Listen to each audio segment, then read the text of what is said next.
Hey guys, this is Mrs. Harbin, and this is Algebra 1, Section 5.2. Our biblical integration for this unit is this: relationships exist everywhere. God desires us to encourage each other and have a relationship with other Christians in order that we may all share in the glory of Christ. In this particular unit, we're looking at the relationship between points, between coordinates, x and y, and then we'll use this information to graph relationships between sets of data, which is what a function is. Let's take a look at this. Use the relationship parent-offspring to state the missing element. So if the parent is the dog, what would we call the offspring? Puppy is right. If the kitten is the offspring, what would we call the parent? Good. And if the fawn is the offspring, what would we call the parent? Hopefully you said a deer on that one. So this is a relationship, or showing a relationship between parent and offspring. In this particular lesson today, you, the student, will identify relations and functions. You will identify the domain and range of a relation and represent them using ordered pairs, tables, mapping diagrams, and graphs. So we have three different actions that we're going to be working on today. Identifying them, identifying domain and range, and then representing the information that we've discovered. Let's take a look at some definitions. First of all, in mathematics, a relation is an association between two sets. Specifically, any set of ordered pairs is called a relation. Relations can be represented in a variety of ways. Now, you're used to seeing ordered pairs just as an x and y coordinate in parentheses. And that's one way to represent ordered pairs, but we can represent it in other ways as well. We can list it as a set of ordered pairs. We can use a table to represent x and y values. We can use a graph. We can use a mapping diagram, which we'll learn about in just a little bit. The domain of a relation is the set of first elements, x coordinates, of the ordered pair. Now in the previous slides, if you remember, we said that x and y, if we're having a hard time remembering which one is which, x is first, y is second. The x is the horizontal axis, which starts with an h. That should be an h, sorry. And the y is the vertical axis, which starts with a v. Horizontal comes first alphabetically before b.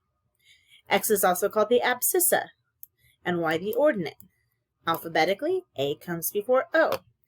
And domain is our x coordinate there. It's referring to all of the x elements, while our range is all of the y elements, and D comes before R.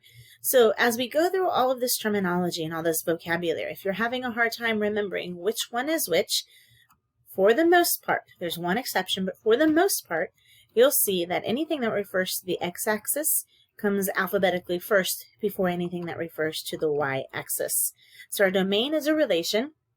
The relation is the set of the first elements, the x coordinates, and the range of a relation is the set of the second elements of the ordered pairs. Domain and range, x and y. And let's take a look at this list of ordered pairs.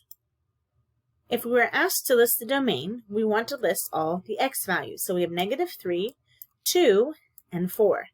Now 2 is on there twice, but we don't need to list it twice. We just need to list each unique number. Our range then would be the y values, 5, 2, 4, and -1. This is an example of a relation because it is a list of ordered pairs. A mapping diagram of relation A would look like this. We would have our two circles with our domain on the left, our range on the right, and then we would draw an arrow to connect the x values to their corresponding y values. So we would have a line from -3 to 5. We would have a line from 2 to 2. We would have another line from 2 to 4, and a line from 4 to 1. And that one popped up already. So this is a mapping diagram. It's just a different way to show your x and y coordinates without using parentheses and commas like we did up above. What do you think a table would look like? A table would look like this. We would make just a T-chart and have our x on the right, or on the left, sorry, and our y on the right, and we would list our coordinates. So when our x is -3, our y is 5. When our x is 2, our y is 2. When our x is 2, again, our y is 4. And when our x is 4, our y is -1. So that is what a table of a relation looks like. It's time for another definition. A function is a special type of relation in which each x-coordinate is paired with one and only one y-coordinate. No x-coordinate is repeated, essentially. No x-coordinate is repeated. Functions are relations. They're just a special type of relation in which no x-coordinate is repeated. Each function, just like a relation, has a domain and a range, and each function can be illustrated the same way as a relation, with ordered pairs, a table, a graph, or a mapping diagram. Not all relations are functions, but all functions are relations. If you're thinking of it kind of like a funnel, relations would be here way at the top of the funnel. Lots of things would fit in that relations part. But as we go down through the funnel here, it's going to get narrower and narrower. Not everything's going to fit into the narrow part of being a function. And you'll find out a little bit later that we could continue our funnel and narrow it down even more to some special types of functions. So everything, a function is always part of this bigger area of a relation, but not all relations are functions. All right, let's take a look at this and see, is this relation a function? Well, first of all, we know it's a relation because it's a list of ordered pairs. However, for a function, we said no x is repeated. And if you see, I've got this 2x value repeated twice. So is this a function? It is not a function. It is a relation, but not a function. This domain element 2 is paired with two different members of the range. It's paired with a 2 and a 4, so it is not a function. What about this example? Is it a relation? Yes, it is. Is it a function? Yes, it is. As you can see, we have 4 unique domain values. None of them are repeated, so it is a function. Now, you might have noticed that we have 2 range values that are repeated, but that's not part of our definition of a function. In order to be a function, no domain or no x value can be repeated. Each member of the domain is paired with one and only one member of the range.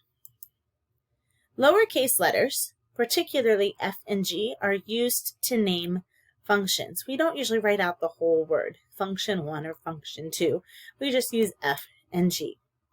So this small lowercase f tells me that this is a function. And if you look, each domain value is only repeated once. It only appears once. So this is indeed a function. The variable that represents the values of the domain, typically x, is called the independent variable. And the variable that, trying to go to the next slide here, and the variable that represents the range, typically y, is called the dependent variable. Now, you've been watching these notes where I was giving you tips about things being alphabetical order. X before y, horizontal before vertical, abscissa before ordinate. What was the other one we said? Domain before range. This is the one exception to that alphabetical pattern here that we've noticed. The x is the independent variable, and the y is the dependent variable. So this is the only time that x doesn't come, another name for the x variable, or x-axis doesn't come alphabetically before our y-axis. The only exception there. So x is independent variable. Because the value of the second coordinate, usually y, depends on the value chosen for the first coordinate, it is called the dependent variable.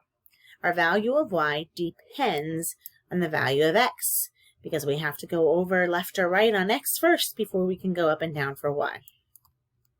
Oh, I didn't mean to go backwards there. Let's talk a little bit about functional notation. When we are writing functions, we can also symbolize the y-coordinate like this, f of x. That f with parentheses x is read as f of x. Because our y value is dependent on x, it is a function of x. Since y is the same thing as f of x, then the ordered pair xy could just be written as x f of x. This is just another way to write y.